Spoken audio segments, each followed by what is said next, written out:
So, joining us today, we have the singular honor of Professor Dr. Ishtiaq Ahmed to talk about this contentious issue. Professor Ishtiaq is a Swedish political scientist, academic, and author. He's Professor Emeritus of Political Science at Stockholm University, Sweden. Born in Lahore, Pakistan in 1947, Professor Ishtiaq is known for his research on the political history of South Asia, particularly the partition of British India in 1947, and his scholarly work examines the ideological foundations and consequences of the partition, and in particular the role of Muhammad Ali Jinnah and the two-nation theory.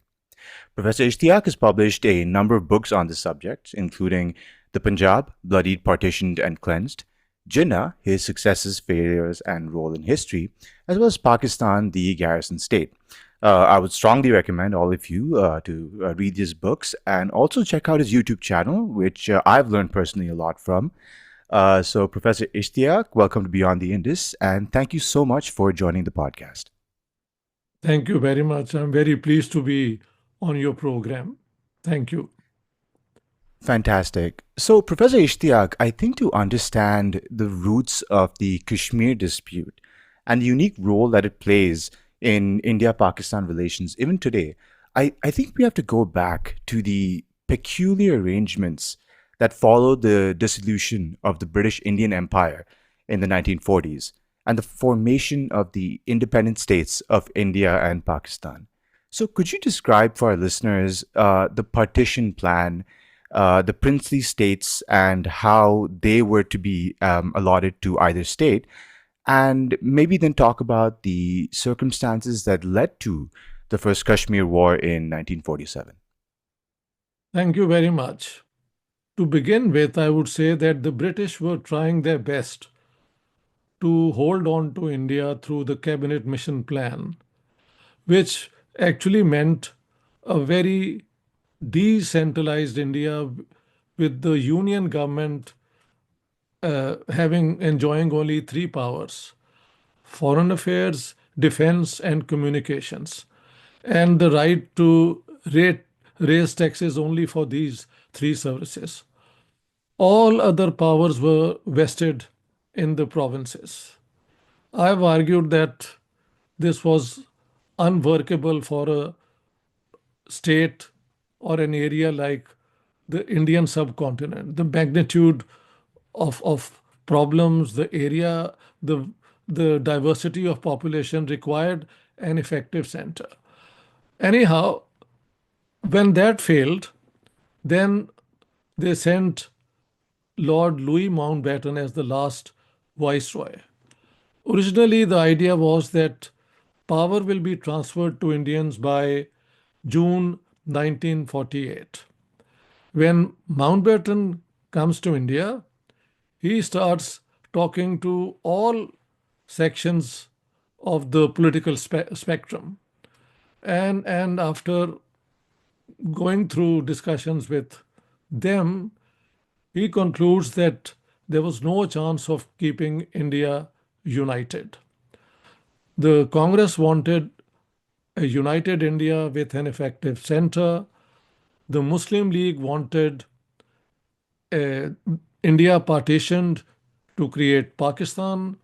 And then there were the Sikhs who resented being placed in what would become Pakistan if the whole of Muslim majority Punjab were given to Pakistan. Equally, the Hindu Mahasabha didn't want the whole of Muslim majority province of Bengal to be given to Pakistan. So both wanted those those provinces partitioned. And so, having talked to all of these people, on the 3rd of June, we have the partition plan. By the way, the British had made clear that the transfer of power would mean that paramountcy of the British ends in relation to the princely states. Paramountcy would not be inherited by India or Pakistan. And so the princely states were entitled to work out their relationship with either Pakistan or India, or even remain independent. So the 3rd June plan is just about partitioning British Indian territories, not the princely states. And there, the main thing to consider was that regarding Punjab and Bengal, you see, when the Muslim League wanted India partitioned on a religious basis, and this is 23rd, 24th March 1940, the Sikh leader Sardar Sundar Singh Majidhia had come out a week later and said, if the Muslims do not accept Hindustan as their land, their motherland, then the Sikhs would insist not to be part of an Islamic Pakistan. Either the Sikhs should be given an independent state, or they should be part of India. And in Bengal, the Hindu Mahasabha was opposing the whole of Bengal be given to Pakistan. So the 3rd June partition plan is basically about these two provinces, and the mechanism for determining where they will go or in what shape was that Bengal and Punjab were divided into two blocks, the legislative assemblies of these two provinces. So the Hindu majority districts of Bengal and the Muslim majority districts of Bengal were separated into two blocks. Similarly, in Punjab, the Hindu Sikh majority districts were one group and the Muslim majority districts were the second group. In both these groups, while there were Hindus in majority, there were substantial Muslims. And in the Muslim majority parts, there were substantial Hindus or Hindus and Sikhs. So this was going to be very difficult. But this was left to the two legislative assemblies. On the 21st of June 1947, the Bengal Assembly voted for partitioning Bengal so that the Hindu majority districts were given to India.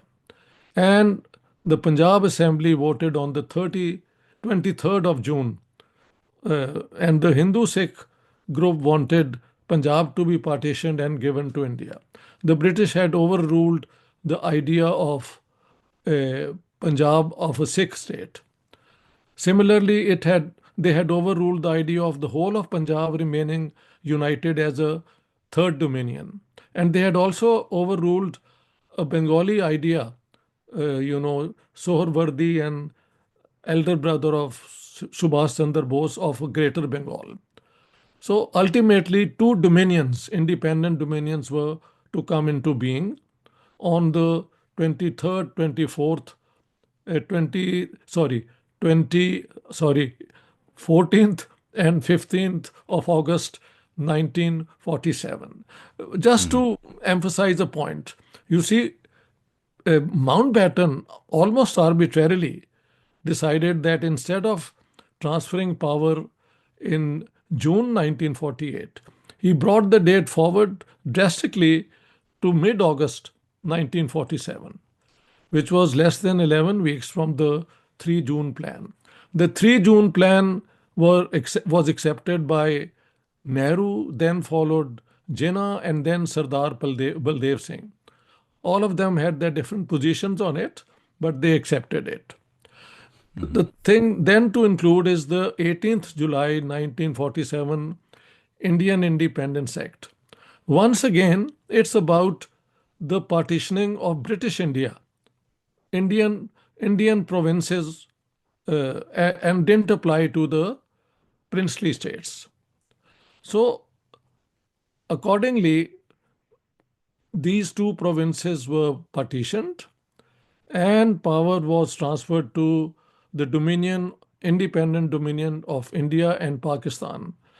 14th of August to Pakistan, 15th of August to India, and the actual division of the territories of Punjab and Bengal were made public on the 17th of August 1947 through the Radcliffe Award.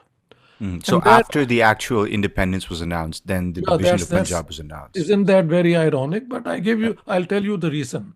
You see, everybody understood that no division of Punjab and Bengal will please all the three communities, Hindus, Muslims, and Sikhs in Punjab, or Hindus and Muslims in Bengal. There were bound to be objections and possibly rioting taking place. So the award was finally ready on the 13th of August, but Mountbatten advised uh, Cyril Redcliffe, the chairman, to withhold making it public till he had been to Karachi for the celebration of Pakistan independence, and 15th for being in Delhi for India's independence. Then on the 16th evening, all the leaders in Delhi were shown the plan, and on the 17th, it was announced on the radio. And all hell broke loose in Punjab because millions of Hindus and Sikhs were in what became West Punjab of Pakistan, and millions of Muslims were in East Punjab, which became part of India. Now, the thing is, so that's the background. Regarding the princely states, uh, the Congress party had since a long time taken a position that in future free India, the princely states will be merged into the Indian Union. And the Congress and the Muslim League had taken the position that they would respect the independence of the princely states. Hmm. Now, what happens is uh, also the Indian leadership had sort of come to the conclusion that only those princely states which were within Indian territory would be convinced to join the Indian Union. So when, for example, there is some hint that Balochistan wanted to join India. One day, the All India Radio announced that Kalat state in Balochistan is Hmm. going to join India. But next day, the Indian government said that that's a wrong news. Similarly, Bahawalpur state, which was on the border with India, but mostly in what became West Pakistan, there were some feelers sent to India that we would like to join India, but the Indians made it clear that we don't want Bahawalpur in the India. All other states which finally were merged into India and Pakistan were within their own territories, except now Kashmir. But before I come to Kashmir, it's worth mentioning that uh, it was not clear who had the right to decide for the princely states. Rather, it seemed that it was the rulers because the paramountcy agreements were with the rulers of these princely states. So on the 15th of August 1947, the Nawab of Junagadh in Gujarat, Indian Gujarat, Hmm. he decided to accede to Pakistan. Junagadh was quite a distance from the India Pakistan border which had been established. The distance between Junagadh's city and Karachi is, for example, 313 kilometers. So you can well imagine this decision. And he had flown to Karachi with his family and with his dogs and so on. On the 13th of September, Pakistan accepted the Nawab's accession to Pakistan. So Pakistan established a precedent that the ruler is to decide for his state. Hmm. Also, Jinnah had been flirting with the ruler of, I think, Jodhpur and even Jaisalmer, trying to convince them to join Pakistan, but I think they were dissuaded by. Uh, so now, when we come to Kashmir, the problem begins with, and this is something which in India is hushed up, and in Pakistan they hate me for bringing it in the public. Uh, Prime Minister Liaquat Ali Khan and his advisor Chaudhry Muhammad Ali. Muhammad Ali later on became the Prime Minister of Pakistan in 1955 for a year. They were in Delhi in December 1947. You know, the partition committees of different sorts were still meeting. And there was a discussion between Sardar Patel, the Home Minister, and Nawabzada Liaquat Ali Khan, Pakistan's Prime Minister. And Sardar Patel said, "Why do you keep on talking about Junagadh? Let's try to settle Kashmir and Hyderabad. You keep Kashmir and you leave Hyderabad alone." This is mentioned by Chaudhry Muhammad Ali in his book, The Emergence of Pakistan, and I think it's on the page 239, if you want to check. Also, there is another source. K.H. Khurshid was private secretary of Jinnah from 1944 till September 1947. He wrote a book, My Memoirs of Jinnah, and he then went to people who were close to Jinnah and he talked to Chaudhry Muhammad Ali for further clarifications on the Kashmir question. And Chaudhry Muhammad Ali told him that in December 1947, we were sent a message by India that Pakistan keeps Kashmir and Hyderabad remains with India. And I took this message to Jinnah, who did not seem to be interested.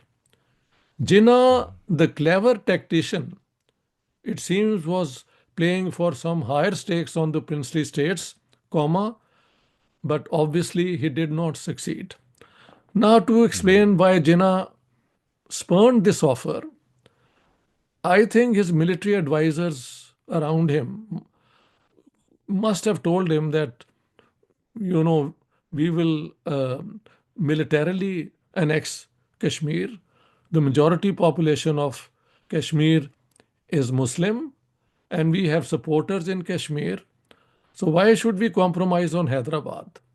And the second thing was that while the whole idea was that the princely states could remain independent, there was Sir Conrad, a British parliamentarian, I think, or bureaucrat in the colonial office, who wanted to encourage the princely states, all of them, to become independent. So I think Jinnah also had some connection with this lobby within the British power setup. Right. And just to, for our listeners, the extraordinary thing about the princely states is that these were not minor principalities in British India. I think almost 1/3 of the land of the British Indian Empire was the princely states. And some of them, like Hyderabad, almost cut India in half from north to south. So the question of the princely states wasn't just to do with minor territories. They affected the viability of the future states of India and Pakistan. Absolutely, absolutely. And after the transfer of power, both states made the princely states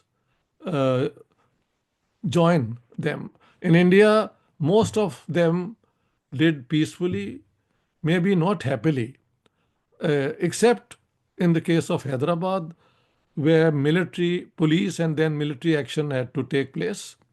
You see, Jinnah had done another strange thing. He had sent a message to the Nizam of Hyderabad that under no circumstance are you to accede to India. You should go down fighting like Imam Hussain. So that probably encouraged the Hyderabad Nawab Nizam to resist peaceful annexation by India. And as you know, there was this military action, and there is this report, I think, Pyaralal report or something. It's mentioned in my book and by A.G. Noorani that something like 45,000 people were killed. First, the Razakars of the Nawab attacked the Hindus, and then the Indian police and then the army came in and annexed Hyderabad. In the case of Kashmir, that's the main, uh, you know, point of conflict between India and Pakistan. On the 21st, 22nd of October, Pakistan sent in irregulars who were actually army people dressed up in irregular dress, and tribal people, the Wazir tribe and some others from uh, Waziristan in the tribal area of the northwest frontier. And, you know, these people were sent there to liberate Kashmir, but the tribals particularly started to loot people in Kashmir. They even, uh, I think, they attacked a Catholic nunnery and even raped some of the nuns there. And Pakistan got a very bad press at that time. Anyhow, even the Kashmiri Muslims turned against this invaders from Pakistan. And I have recorded in my book, Pakistan, the Garrison State, and in Jinnah book, I think, that Sir George Cunningham, a hand-picked governor of the northwest frontier, who had actually retired in 46, gone back. Jinnah wanted him to return. He was reluctant. Then Jinnah approached him through Mountbatten, and then he came to northwest frontier. He's written that when I saw trucks laden with loot coming back to the northwest frontier from Kashmir, I understood that Pakistan has lost Kashmir. So that's the turning point. Then, of course, from the Indian side, on the 1st of January, I think Mountbatten, who was Governor General, advised Nehru to take this issue to the United Nations, where they alleged that Pakistan was an aggressor. Kashmir had acceded to Pakistan, and that's true.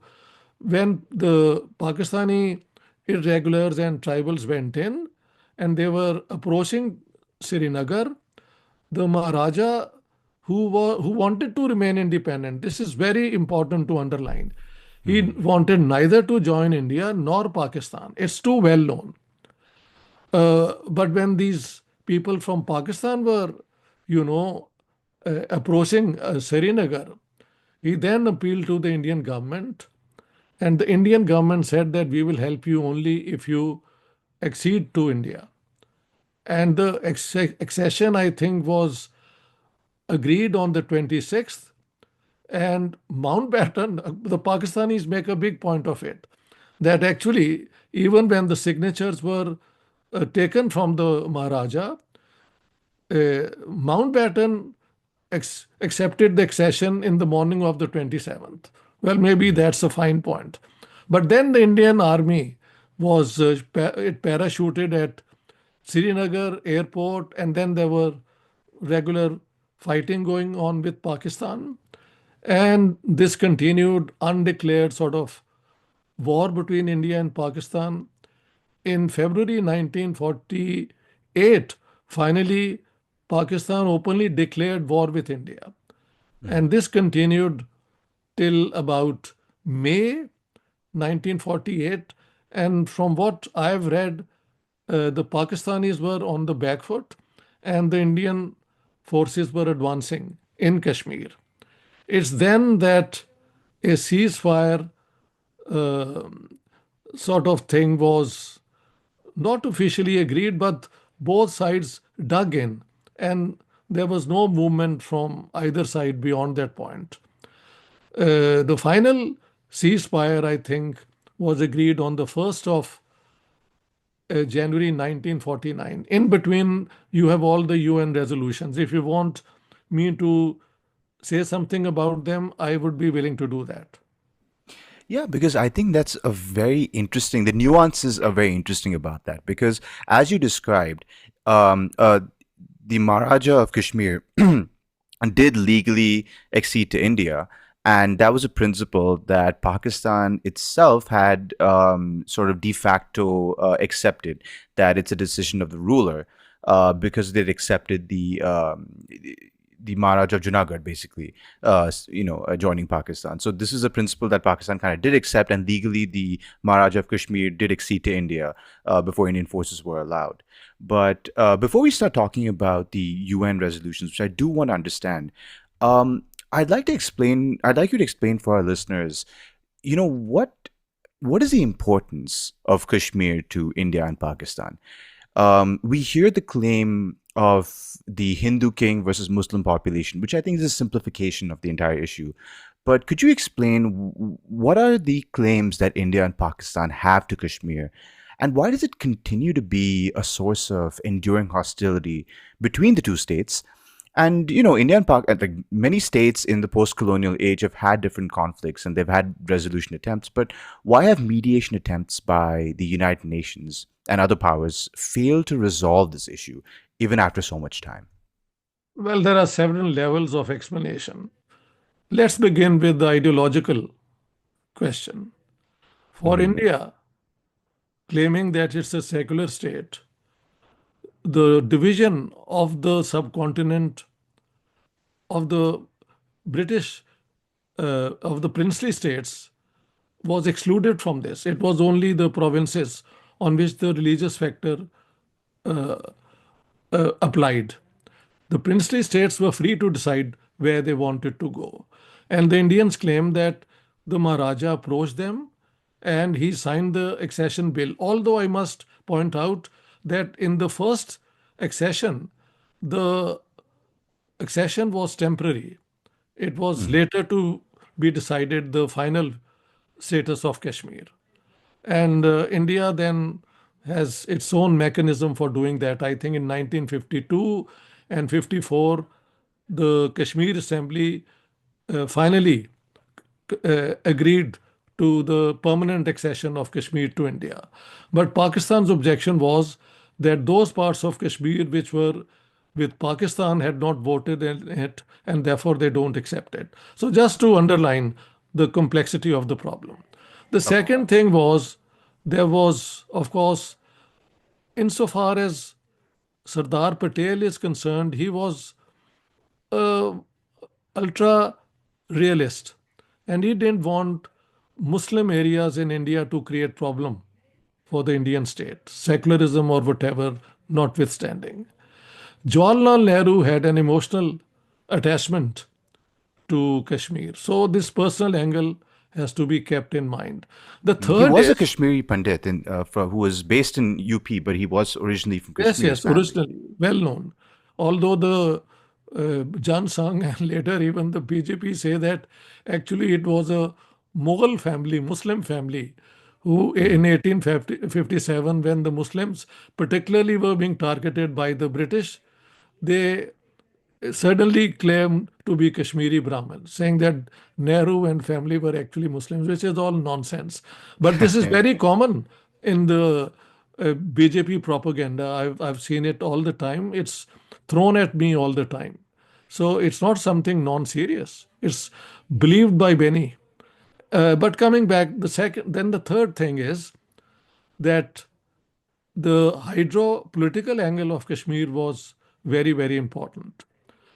In the way finally this ceasefire took place or the battle was going on and maybe there was a the two armies had just dug in because they didn't have the proper arms, they didn't know how to continue fighting and so on, whatever the reasons. uh, what was I trying to say? Yes, um, three rivers which went through both India and Pakistan originated from Kashmir. And India had become the riparian. The upper riparian is the one from where the water emanates first.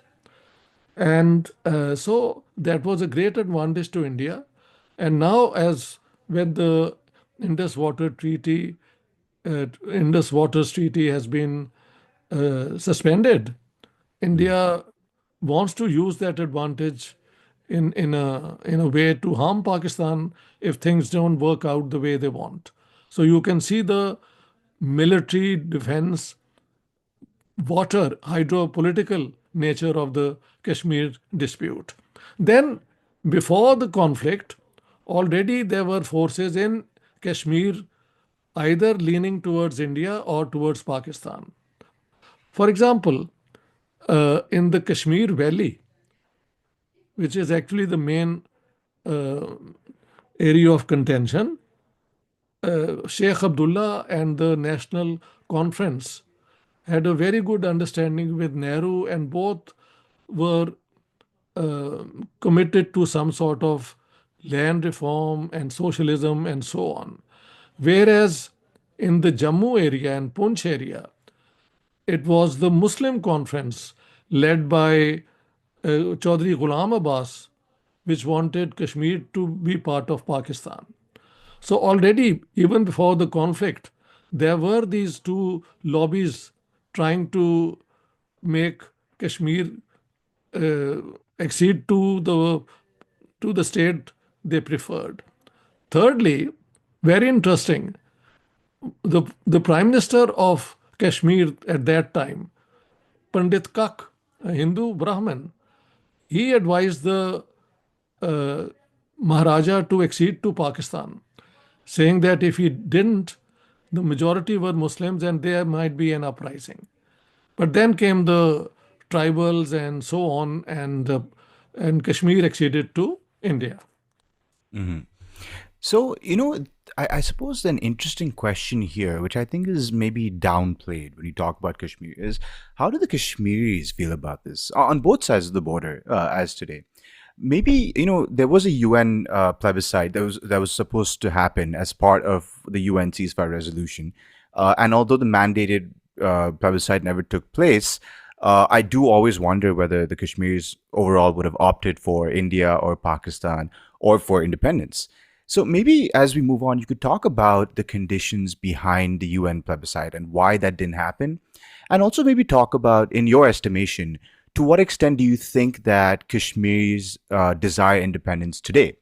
And how viable would the idea of an independent Kashmiri state be? Once again, a very big question.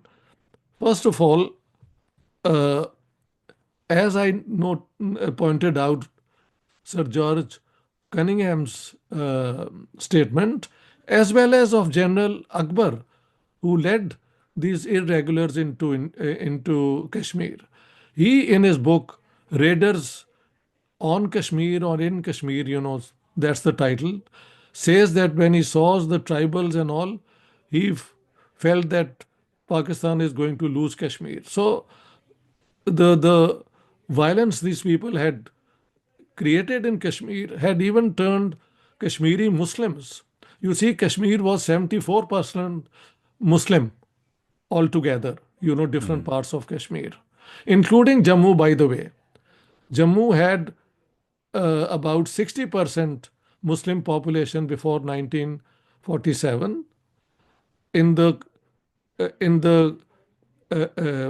violence which took place, the Maharaja forces actually ordered his men to attack Muslims in Jammu, who in large numbers were killed, and then many had to flee from Jammu, and they came to Pakistan mainly through Sialkot and so on. So that percentage has gone down to 29-31%, the way you count of Muslims now. So the demographic fallout of the Kashmir conflict has its own consequences. So if a plebiscite were held in the early years, and actually there is evidence that Jawaharlal Nehru was willing for the plebiscite till about 1951-52, and he made offers to Pakistan. The Pakistanis were determined to hold on to uh, whatever had come in their possession. And you see, let me go back to the UN resolutions. The first resolution is on the 17th of January 1948, saying that India and Pakistan should do everything to decrease hostilities in Kashmir. Then the really important uh, UN resolution is from the 21st of April 1948, where it lays down that a plebiscite should be held in Jammu and Kashmir, where people will vote on whether they want to join India or Pakistan. There was no third option at that time. This has to be underscored to begin with. See? So they could vote either to join India or Pakistan, though the people of Jammu and Kashmir. Second, uh, since India had taken this issue to the United Nations and had alleged that Pakistan was an aggressor after the Maharaja had acceded to Kashmir, the resolution demanded that both sides should start withdrawing their armies from Kashmir. It should begin with Pakistan doing it first. Then India doing the same. But since India was had a legal presence in Kashmir, it had the right to retain enough people to be part of the administration, which would see to it that the plebiscite took place in a peaceful and in a fair manner. What we know is that Pakistan has not budged an inch from there, and neither has India. Pakistan had to do it first. And so that resolution, what followed thereafter is just appeals to comply with the 21st April 1948 resolution, and neither side has done. One thing more, I think there were many schemes on the way suggesting that while Jammu could be part of India, the Kashmir Valley would go to Pakistan, and India overruled all that. They said, we are not interested in such schemes from the UN. You know, the UN had set up a body to oversee the observation of the ceasefire in Kashmir.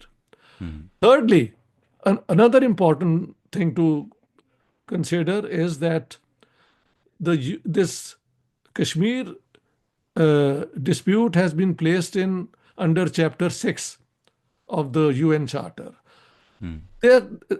Chapter 6 says that the Security Council is only to ensure that the disputing parties peacefully resolve their dispute.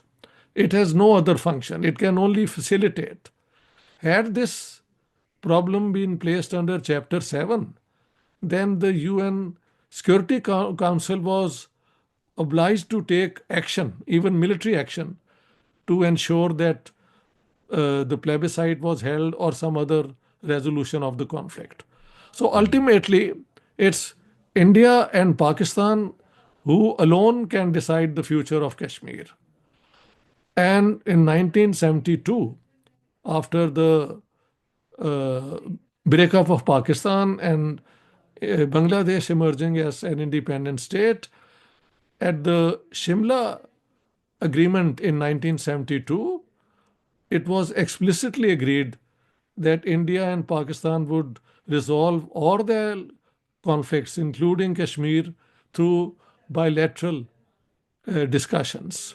Now, of course, after this recent military confrontation, while the Indians have suspended the Indus Waters Treaty, Pakistan has suspended the Shimla Agreement, saying that there is no need for a bilateral resolution anymore, and they invoke the UN resolutions.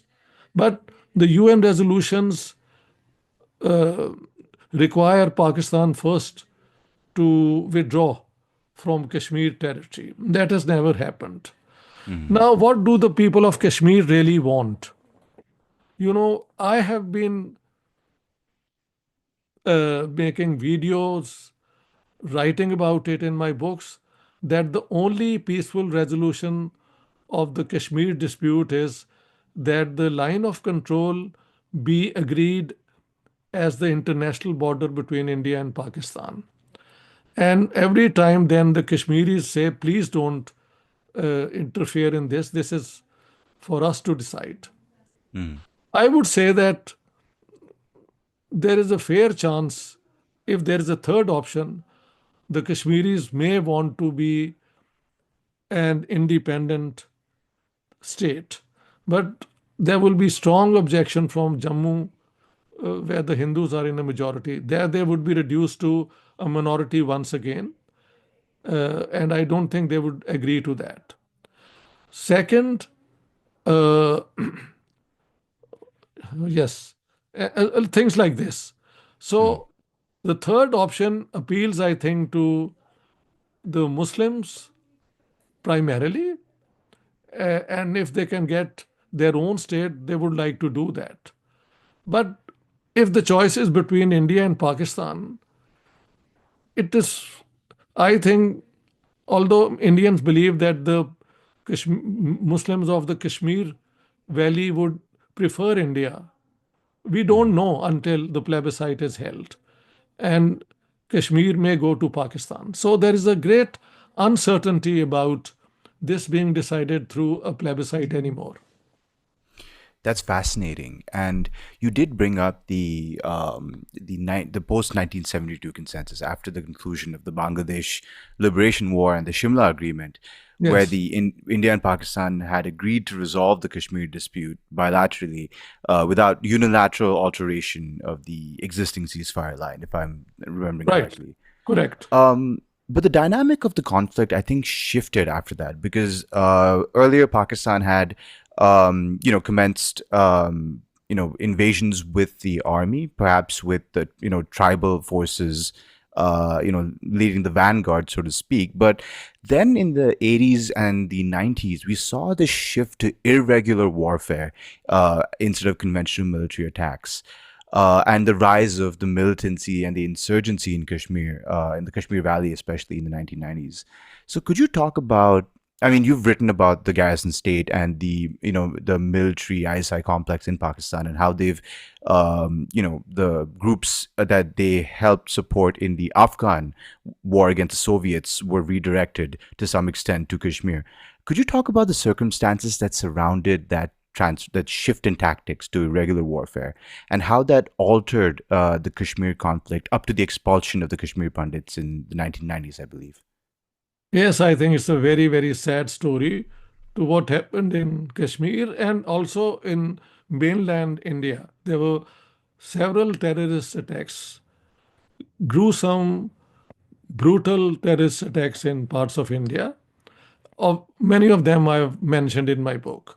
And you see, after the so-called Afghan Jihad, where actually under Islamic law, only an Islamic state can declare jihad.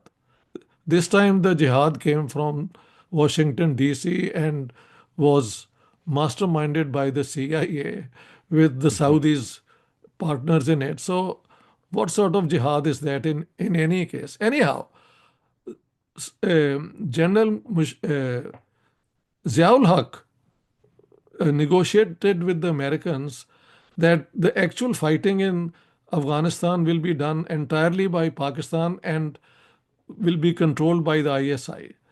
No foreign troops, Western troops were to come there. On the other hand, they brought in a lot of mujahideen because of American Saudi prompting to Muslims all over the world to go and fight jihad and liberate Afghanistan from godless Soviets. You see, so uh, once that conflict came to an end, there were all these trained groups, and some of them, the Lashkar-e-Taiba and the Jaish-e-Muhammad and the Harkatul Mujahideen, were then directed towards the liberation of of Kashmir from what they called Indian occupation. And already in the Kashmir, in the Indian Kashmir, there was growing resentment against the central government, where I think elections had been rigged, uh, and Indira Gandhi was not very popular. So, with all these things converging at one point, for a long time in the Indian Kashmir, people went from Pakistan, trained, and they carried out terrorist activities, killing Muslims, Hindus, anyone who was opposed to Kashmir becoming a part of Pakistan. Hmm. There was no third option, but even for these people. There was this JKLF, which wanted an independent Kashmir, but uh, the people sent from Pakistan began to dominate the Indian Kashmir politics. And so they were trying to liberate Kashmir from the Indian occupation and make it a part of Pakistan.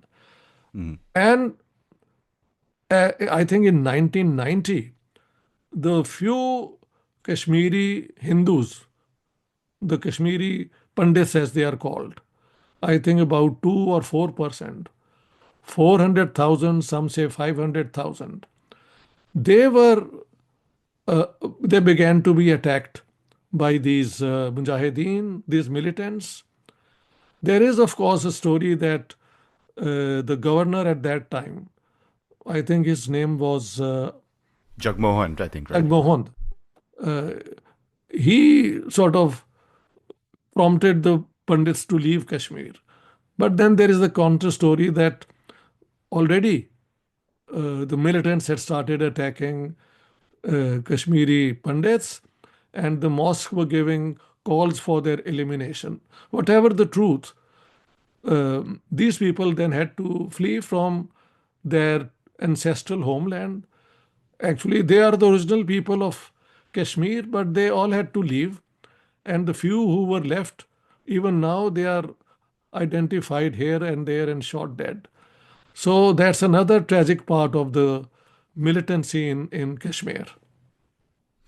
Yeah, and I suspect that yeah, it's very sad about the Kashmir Pandits, but also what's we're seeing now is that narrative being harnessed by let's call them the Hindu nationalist forces in India to maybe Yes. drive some of the Islamophobia we're seeing in India, which I mean, as you pointed out, this conflict is so complicated that it's very unproductive to draw easy narratives like this.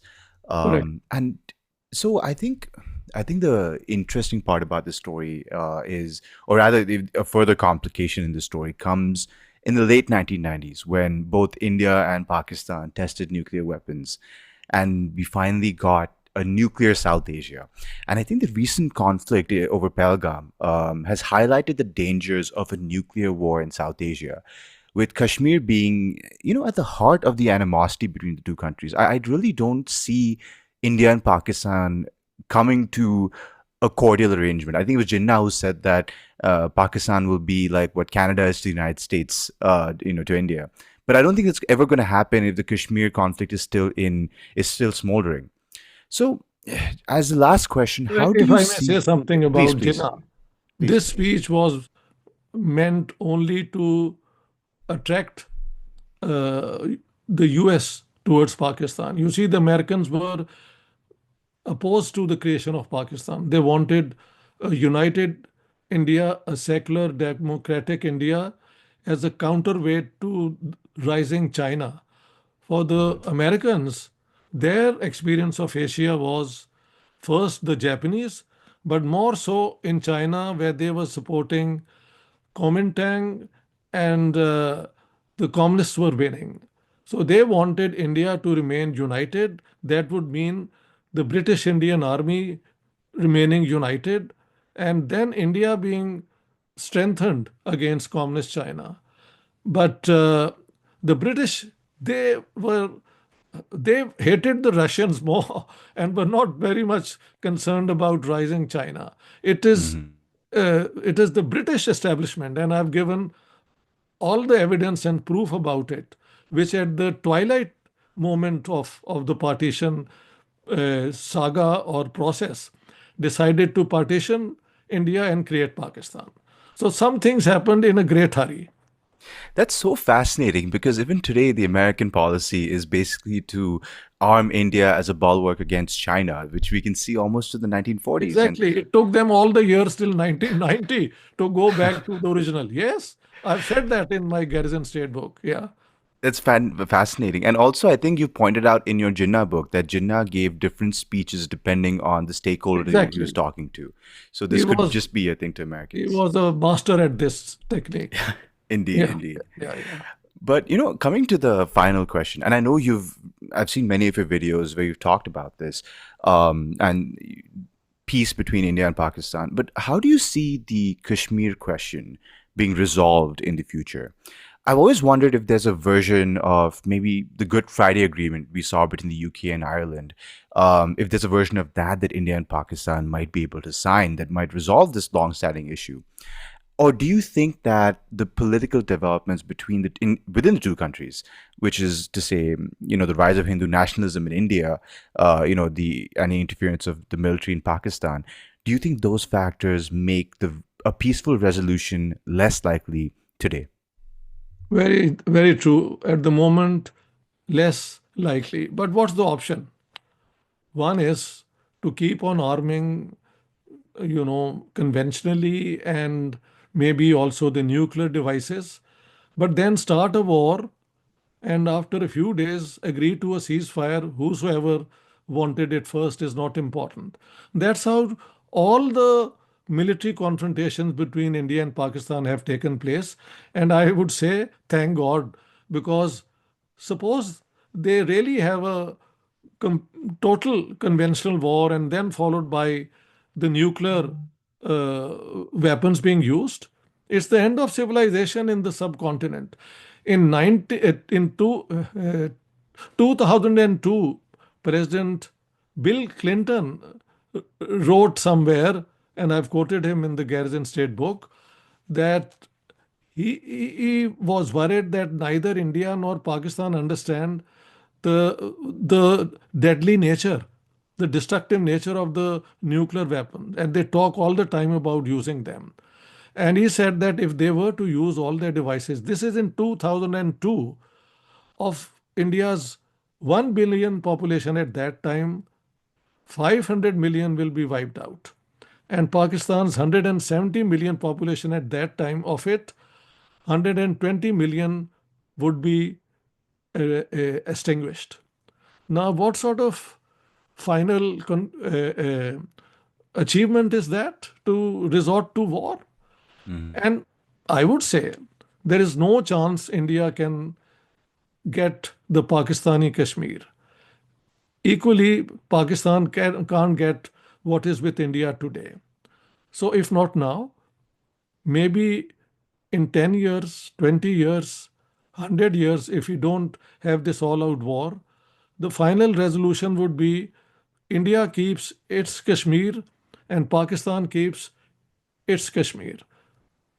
The the military option I don't understand. And in there is a book by Pakistan's ex-foreign minister. He's a friend of mine, Khurshid Mahmood Kasuri.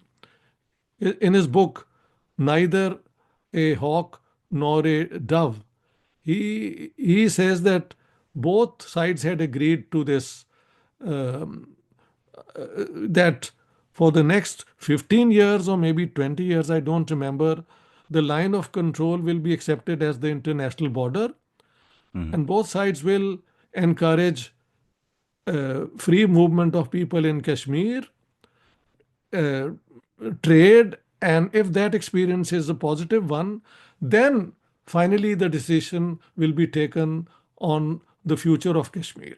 But I think once for 15 years, if it is accepted as international border, that's a way of ensuring that in future nothing else but that would prevail. But then somehow that didn't work out. Pervez Musharraf, who had actually subverted the 1999 Lahore Accord between Prime Minister Vajpayee and Prime Minister Nawaz Sharif then became a dove and went to Agra, and all these things were in place. And then after Vajpayee Saab with Manmohan Singh, there was a dialogue going on. And then just before another, you know, document could be signed, Pervez Musharraf was removed from power. And some say that this was done deliberately because someone wanted to subvert this. Uh, and from the Indian side, at Agra, according to Pervez Musharraf, everything had been agreed. But somebody then from the Indian side told Prime Minister Vajpayee that they can't agree to anything else on Kashmir because there is a resolution of the Indian Parliament that Kashmir is uh, a two-tongue. A two-tongue would be indivisible part of India. Hmm. And so uh, Vajpayee Sahib couldn't sign it. I don't know what is the truth. Some truth is there in all these rumors which go around. But what I'm saying is that there was a possibility which was lost a number of times. Right. And I have one last question, if you don't mind, because you're a historian and a political scientist known for your attention to rigor in terms of collecting evidence and in terms of primary source documentation. I've seen many of your videos where and in fact, to our listeners, you should read his Punjab book, where he actually goes to, Punjabi villages on different sides of the border and interviews people who took part in the same attack. And it's fascinating in terms of the rigor of your research. I do want to ask about the Pahalgam attack and the evidence question because, as someone who demands rigor in your evidence, do you think that the claim that India has made about Pakistani backing of these terrorists and the TRF and so on and so forth, do you think that has been substantiated either immediately or historically with enough evidence to convince to convince the international community? Or do you think many of these allegations are unsubstantiated? Because I think that is a big question right now in international circles. I think even in India, people are talking about it, Mm-hmm. that no state except Israel accepted India's allegation that the Pahalgam terrorist attacks were actually ordered by Pakistan, not even Russia. And Mm-hmm. that is why the Indian government has sent a delegation, and now the Pakistanis have gone there with their delegation to confront what the Indians have been saying. But the thing is, in this case, Indian diplomacy suffered a setback. In contrast to what happened in 2009, in 2001, when there was a terrorist attack on the Indian parliament, and after Kargil. This time, the Indians uh, are unable to conclusively show a connection between what happened on the 22nd of April this year and Mm-hmm. Pakistan's involvement. So I think this is something India has to accept, that it was in a great haste, even launching this military offensive.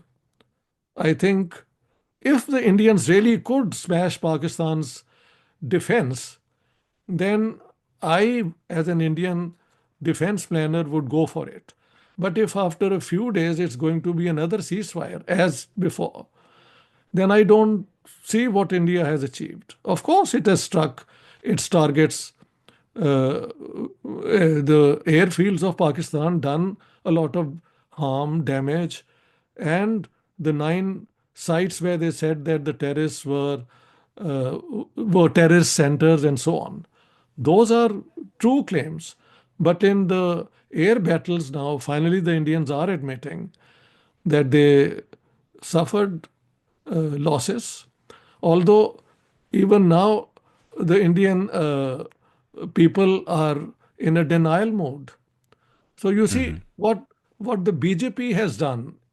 is typical of strongman politics, that a flourishing, open, democratic system is perverted to convert it into a majoritarian system, to muzzle the free press, to persecute journalists, and to create a whole body of sycophants like trolls, who for years have been trolling me even when I speak of peace and so on. And now my video channel has been banned by India, although I'm a Swedish citizen. It's Only an I have a astonishing decision. I mean, I'm quite yes, disappointed yes, in the yes, government, to yes, be yes. honest. So this is all before you. You know, if India is to be a democracy, it shouldn't imitate Pakistan. Mm. Becoming Pakistan is the ultimate tragedy of the freedom story of the subcontinent. Don't Mm. be another Pakistan. We have destroyed Pakistan by this control of the press, by oppressing the minority, by subverting elections. Fortunately, that's not happened in India. You still have fair and free elections, but the government elected doesn't go to parliament and explain its handling of situations. What about this Pahalgam attack? The Indian parliament has not been able to discuss it yet. Mm. So these are things which are uh, inimical to democracy. But under Vajpayee Saab, sorry, Mr. Modi, India is no longer a democracy which can be associated with its past. India was a great democracy in 47, continued for a long time, but it has been subverted by this uh, Hindu nationalist, ideology which now prevails and pervades Indian politics. And as a just as a neutral observer, what evidence would you have to see that would convince you that Pakistan's role was unquestionable in this? For example, these 5, 6 terrorists, if they were apprehended Mm. and a confession had been obtained from them, that would be a very strong uh, evidence. Or listening to some communication between Pakistani handlers, as they did when it was the attack in Bombay. Hmm. I've heard Pakistani Lahori accent telling them, do this, do that. Something like that would be also, I think, inculpating evidence against Pakistan. Hmm. Simply making a connection between uh, uh, uh, Asim Munir's, I think, extremely provocative speech based on the two nation theory on the 16th of April, I think that's not enough. I can see that this is what the terrorists did. They Mm. identified Hindus and civilians and killed them. Now that's unforgivable what happened. And Asim Munir's speech seems to promote or prompt such behavior. Now, that's not enough to say that Pakistan ordered this terrorist attack. I think more is needed. Absolutely. Well, Professor Ishtiaq, thank you so much for giving your time for this interview. I think it was a fascinating insight into the origins and the continuation of this conflict. And to our listeners on The Diplomat, I would strongly encourage you to go to Professor Ishtiaq's channel, maybe, and buy his books. I think most of your videos are in Urdu, but you have a couple of English videos as well, right? No, I've shifted to English now because if India denies me an audience in India, I can Mm. appeal to I can address people in their diaspora or even people outside the subcontinent with and share my views with them. Right. So now I'm doing all my videos in English. I see. I see. So please do check out Professor Ishtiaq's channel. And Professor, thanks once again for joining Beyond the Indus. Thank you very much for inviting me. I enjoyed talking to you. Thank you.